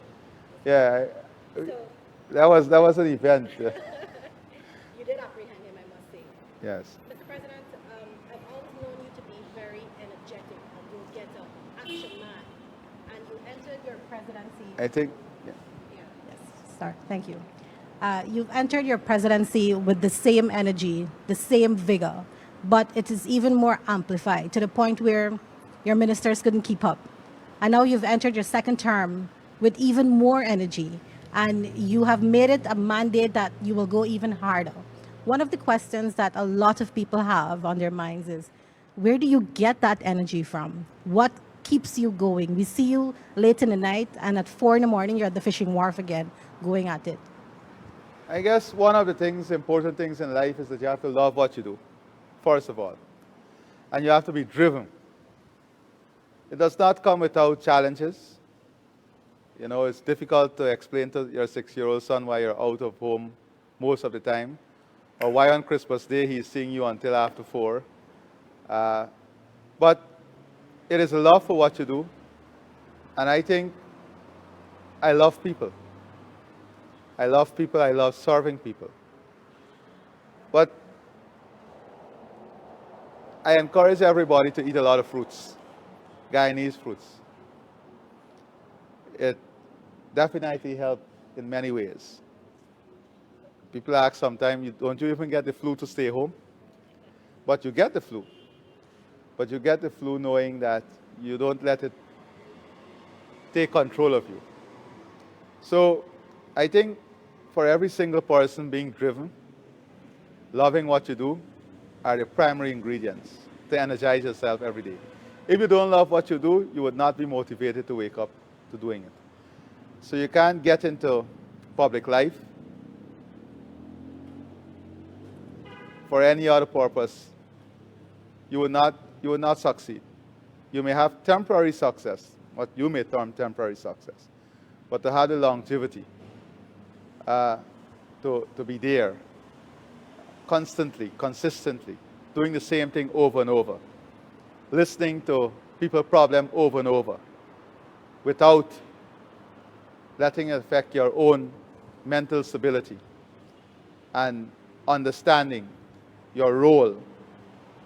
And it's also understanding the type of leadership. And I believe strongly in a service orientation to leadership. And that, I think, gives great joy. And seeing people, hearing people come to you and say, just simple things like Main Street. This was amazing. My family had a great time. Oh, I wish if we had this in my country. Energize you to take it a step higher. Everybody's already asking, what would next year be like? How do you top this? You have a plan. Yeah. Mr. President, I thought for a second you were going to tell us about 4 cups of coffee and a whole different formula. Well, that's the norm. That's normal behavior. Lots of Diet Coke and coffee. Okay. Mr. President, you Not spoke... good, though. It's not good behavior. Not good behavior. The fruits, the Guyanese fruits, good for you. Eat a lot of mangoes, pineapples. You know barhar? Anybody here ever had barhar? Look at these children. None of them had barhar. You never had barhar? No, Mr. President. What? You know what is kokrit? No, Mr. President. You ever had it? I am shocked. We have to launch a program of Guyanese fruits. Get Guyanese fruits in these children taste buds. Yes, Mr. President. You spoke a lot about leadership and the importance, and even the question by the student about the opportunities for leadership in the future. But I want to know if you can share with them as well, is there any book that has impacted you in the way you see leadership and the type of leader that you want to be? A book that is a must-read for any aspiring leader? There are so many books that I've read. But first of all, I think you have to have certain basic qualities. And you have to have a personal drive. No book can really tell you how to be a leader or allow you to be a leader. It's a book of your own life. And your book of your own life starts very early. That is why exposure for the young people is so important. You know, we came up in a different era where a tenong scope Any of you ever had a 10-ounce Coke? You know what's a 10-ounce Coke? You know the small Coke bottle? That used to satisfy an entire volleyball team. Picture a 10-ounce Coke satisfying an entire volleyball team. Or a 10-ounce Coke satisfying a cricket team. You can't picture that. I look at the startled faces here. But that by itself is a test. We learn so much from that simple act of sharing a 10-ounce Coke, because you had to take a sip and know when to stop so the other one could enjoy the same level. It's how each of us derive the same level of satisfaction, and each of us sacrifice to give each other the same level of satisfaction from the same 10-ounce Coke. Lots of lessons to be learned from that.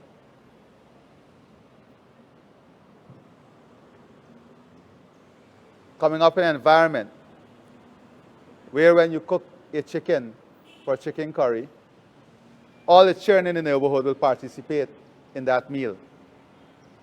Whether it means everyone enjoying 1 piece of chicken and 2 pieces of potato. And I can tell you that 1 piece and 2 pieces of potato had greater satisfaction, greater utility then than 5 pieces would have today. Today, many children leave school and go home to their tablet.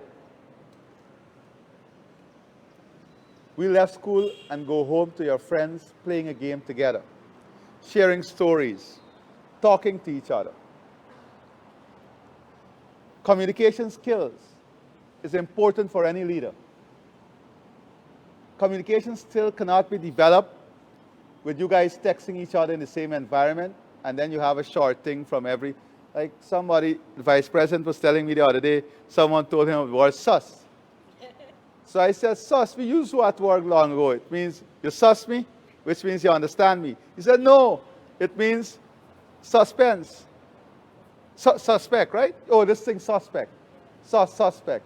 In our turn, sus. You get me? You understand me? You sus me? But look at the simple act of communication, which is the greatest skill for any leader. We are losing it because you're not talking to each other. You're texting each other.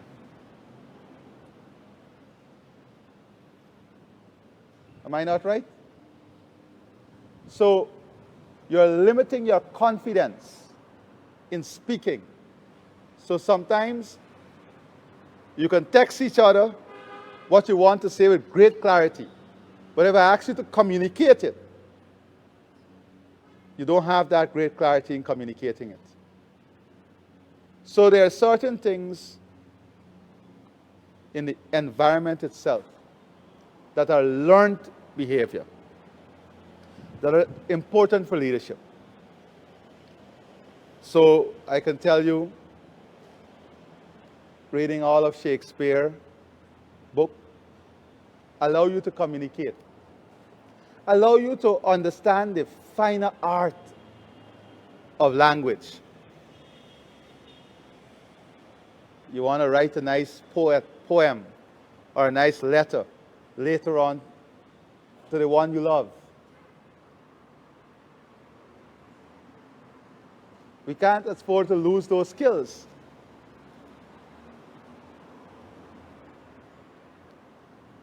And remember always, ChatGPT and AI does not give you what you're thinking.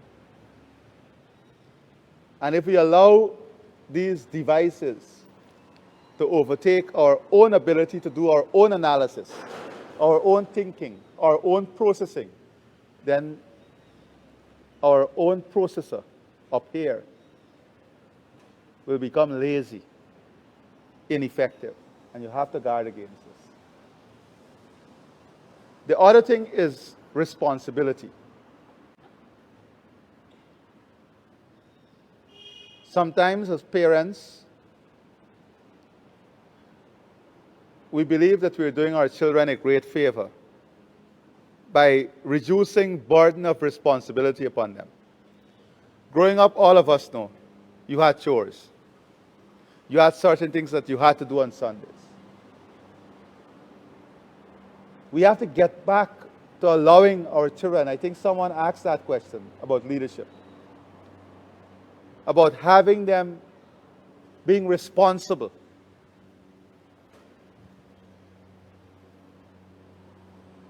Being accountable for things that you have. When you break something in a home, something coming behind that, if you can't explain why you broke it.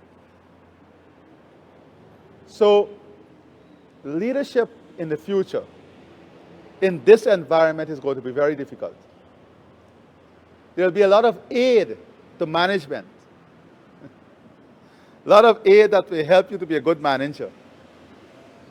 But if we allow the personal traits of leadership to be eroded, you know, I read the book, The Art of the Deal, recently. And it's an amazing understanding of a global leader, approach to business. So reading is critical in helping you to develop, understand different examples, understand different circumstances that influence leadership, but there are certain things that we have to develop on our own that I'm afraid if we don't allow it to be developed, we're going to lose a lot of those qualities. Still on the lighter side, Mr. President, what has been an ordinary moment for you or that you've experienced this year, apart from your contagious dancing moves, that reminded you that you're still a Guyanese man at heart? That's an interesting one. There were so many remarkable moments, you know, especially given the fact that we were in a campaign. You know, going out there and hearing people, there was a group of APNU supporters who I met on the campaign trail. And we started gaffing. And they said, Mr. President, you know our politics, but we love you. You're a true patriot. That was a moment that stood out. That regardless of the political season and recognize difference in support, that they were willing to recognize that. Also, every time I'm with our men and women in uniform, every single time I'm with them, I mean, the cameras and the population don't get to see every moment. Moments in the fields, seeing these men and women with their backpack, the weight. And I said to the Chief of Defense Staff that if they are fetching the weight, we have to fetch the weight too. Going through the mountains and to some of the locations, it's so humbling and refreshing and re-energizing that you can't help but recognizing the fact that you are a true Guyanese, and this is the ultimate example of who we are as Guyanese. So those are moments, I think, that really strike out and stand out as great reminders and grounding, I would say, grounding for who we are. Mr. President, as we're ushering in the new year, what is your advice to the Guyanese public? Also, do you have any New Year's resolution that you'd like to share with us? More work, harder work. I want to spend a lot of time, more time in the communities. But I want us to, in this new year, all pledge to developing a positive mindset. I think there is enough opportunity ahead of us that requires us to take a positive approach to life, a positive approach to our country, to our environment, and to everything we do in our homes, in our communities. Let's resolve to be positive. Let us also, in this positivity, try to be the best we can be, whether in your families, in your neighborhood, and work towards creating a healthier, more stable society. One of my resolutions would be to walk every morning, or as far as possible, along Main Street and to work with the gardeners in tending to the plants. And I want all of us to do that. I want every Guyanese family to wake up every morning and do something physical. Walk around your yard, water your plant, walk down. We're building all of these community facilities. Go to the community facility. It's the best way to start your day. Wellness and mental preparedness is important in this fast-paced society we'll be engaged in next year. Mr. President, I've heard you say publicly that knowing Spanish was a goal of yours because you recognize there are certain challenges associated with being a leader in South America, not being exactly proficient in Spanish. So I just wanted to know, how are your Spanish lessons going? Bad. That's why I want you guys to do it. Learn a foreign language at your age. As you get older, it becomes far more difficult, but I'm not giving up. It's very difficult for me. Please, guys, I'm asking all of Guyana, learn a foreign language. I made a huge mistake by dropping foreign language in secondary school. I've reduced my competitiveness. I now understand how important it is as a leader. Do not make the same mistake I made. All of you, do not. It was a horrible mistake I made, dropping foreign language. Please do not make this mistake. It was one thing I want to ask you. I see some of your faces saying, oops. You still have time to pick it up. You're all very young. Okay?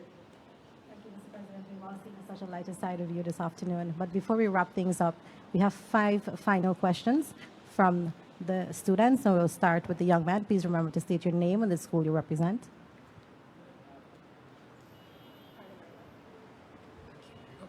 And that's another problem you have to fix in the country, mics.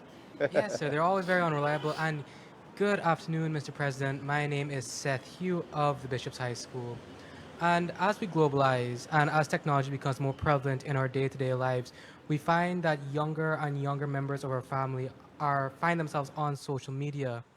And this is having adverse effects such as attention spans. And following in the footsteps of Australia, you've previously stated that you'd like to implement some restrictions on social media. But before we could do that, you need to consult and meet with the Guyanese people.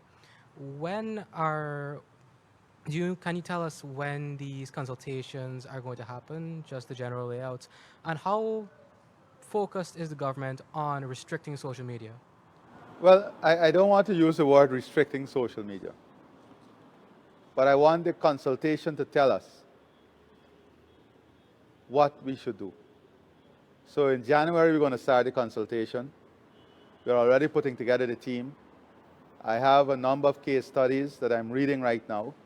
The Australian model, looking at what Germany want to do, the EU, the UK, because it's important for us to arrest this problem. Social media is not the problem.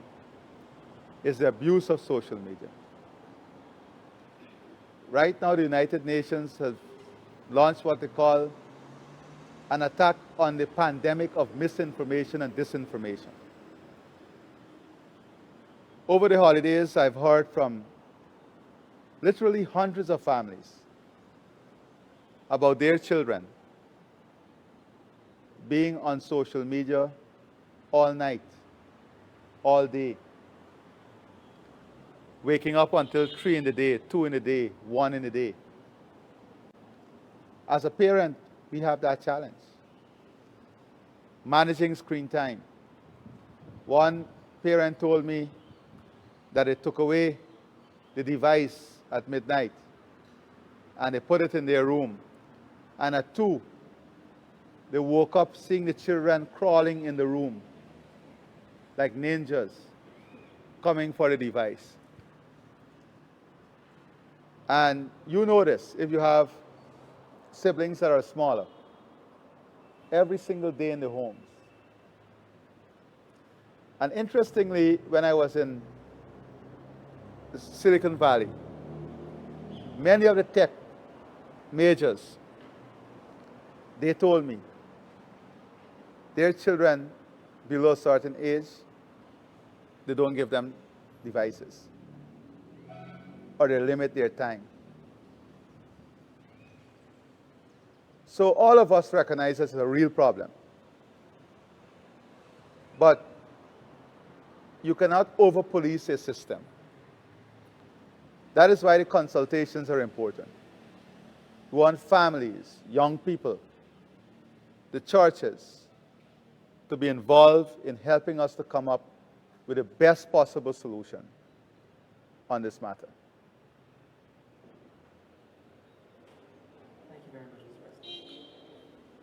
Good afternoon, Mr. President. My name is Abigail Augustus, and I'm representing the New Central High School. My question is, what are some changes we can expect to see to help women empowerment under the next 5 years of your leadership? Well, if you look at this audience here today, you will see. First of all, I don't want to minimize the work of women in this country. We are a trailblazer.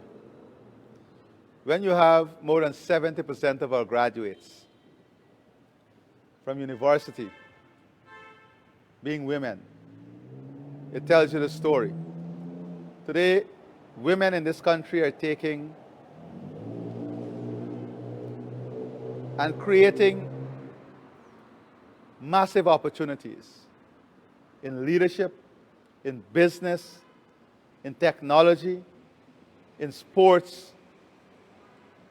So the investments that we have made and continue to make to empower women, most of the persons on the Pathway program, the part-time program, are women who never had the opportunity to earn, who today are independent because of that program, who today are more confident because of that program, who today, because of that program, are upgrading themselves and upskilling themselves. So it is doing more of that. 35% of all new farms, setting policies like that, being owned by women. Today, more women are taking housing loans than men. More women are being allocated house lots than men. And I would say that women are being far more responsible than men in our society today. And that they are bearing far more of the burden of development, the burden of family, than men in our society today.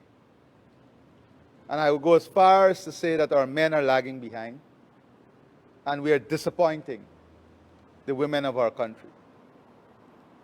and we have to address this. Women love confident men, strong men who are living positive life. And I think that we need to take a leaf out of the women books in Guyana and convert their drive, their passion, their enthusiasm in our own lives so that we can reignite that flame that is definitely missing in our society. And on the contrary to your question, we have to take deliberate steps. We have to take deliberate steps to win back the men in our society. And I look forward to the women leadership in helping us to do this. Thank you, Mr. President. Good afternoon, Mr. President. My name is Sebastian Khan from St. Joseph High School. And my question to you is, what are some concrete plans in the healthcare system and the regional hospitals in the hinterland, more especially in the rural and urban difference in these two regions? Well, basically, it is to create an even level of service across every single region. That is why we are building the regional hospitals. All the regional hospitals are equipped with the same level of lab, the same level of equipment, the same level of service, so that there is an evenness in the distribution of service.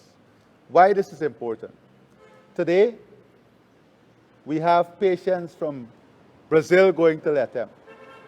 5 years ago, it was a reverse. 5 years ago, we had 1,000 times more the Medivac out of the hinterland than we have today. We have less today because we have been able to invest in the facilities, invest in the human resources, invest in the labs, connect through telemedicine, our health centers, health clinics, our hospitals. So it is the evenness of investment. It is the creation of a minimum level of service that must be available to all our citizens, regardless of where they live. Good afternoon, Mr. President. My name is Alex Garway from St. Rose High School. St. Rose High School. My question to you is, how do you manage your personal family life and the affairs of the country? I must admit, first of all, because I believe that you have to admit your weakness, that I've not done a good enough job when it comes to managing time at the family level, because my son reminded me of that. And one of the stark reminder was he saw me one Sunday going out in the fields. And he said to me, "Daddy, I never want to be a president." And I said to him, "Why? Why would you say that?" And he said to me, "You always have time for the people and are out with the people, and you don't spend enough time with me."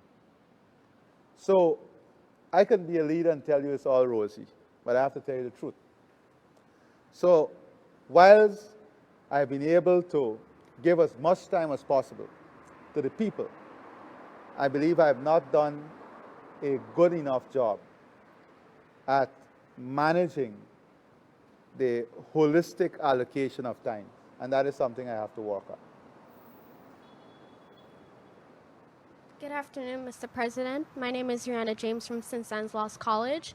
Now, recently I understand that you launched the Guyana Digital School, which incorporates the use of artificial intelligence and more so electronic labs for STEM students. Now, that brings me to my question as what measures is the government implementing so as to provide hands-on experience, like my colleague said earlier, more so as their leadership and, because like you said earlier, if we don't have a mindset at doing what we love, then there's no way that we will wake up every morning and just be so energized. So in terms of providing having hands-on experiences like workshops and so forth, what reassurance can you give to the students like myself? Because, you know, it'd be fun to have like a shadow as a doctor or, you know, practicing or so forth, but those opportunities are not currently presented in the way that they are with, let's say, the youth parliament. I mean, like, let's say you want to be a lawyer, you have more opportunity to join youth parliament than you do in STEM workshops and so forth. So I want to reinforce once again, what measures are you implementing in the future? And, you know, what reassurance can you give to students that, okay, these measures will be accessible to all, regardless of where you are or you know, who you are? Beautiful question. And I remember my days at Saints, when we used to go to Saints Farm. And we were able to practically do every single thing that was taught to us theoretically. One of the good things about the digital school, it allows you to perfect an experiment, because you don't have someone telling you you're wasting this chemical or you're wasting that chemical. You can do it over and over. But that does not replace, as you rightfully say, the opportunity to be in the environment itself. So if you look at medicine today, the robots would not replace the doctors, because doctors still have to be in the environment. But today, you can perform a surgery from UK in Guyana through robotics, through AI, at higher degrees of accuracy. But you still cannot do it without a human element being there. So it's finding the balance. That is why we have to create a society of innovators, a society of innovation. And we have to, in every single community or cluster of schools, have robotics classes, have things that are science-oriented, labs, opportunity to share experiences, to build model, have seminars for innovation and innovators. And that is why we wanted every student to register to do coding. Remember we started that program? Because coding is such an important part of science and innovation and developing. So your question is on target. We have to ensure that we build out these facilities that will stimulate innovative thinking, give practical examples, and allow you to work in an environment that you want to adopt as your career in the future, right? That was what work studies were about. But we have to go beyond that now. And we have to create work attachments, similar to what I spoke about earlier. Giving you an opportunity to develop your confidence, to develop your work ethics and everything. All right? So you're correct. That is something that we have to ensure we build on and create the investments to give you the practical, realistic opportunity to work in such an environment. Great. President, this has been a very enlightening and edifying discussion. On behalf of the students and the journalists, we want to thank you again and wish you, your family, and the government a successful 2026. Thank you very much, and I wish all of you and your families a great new year, one that is filled with good health, success, love, and a positive mindset. Positive mindset. You know, on the issue of time, I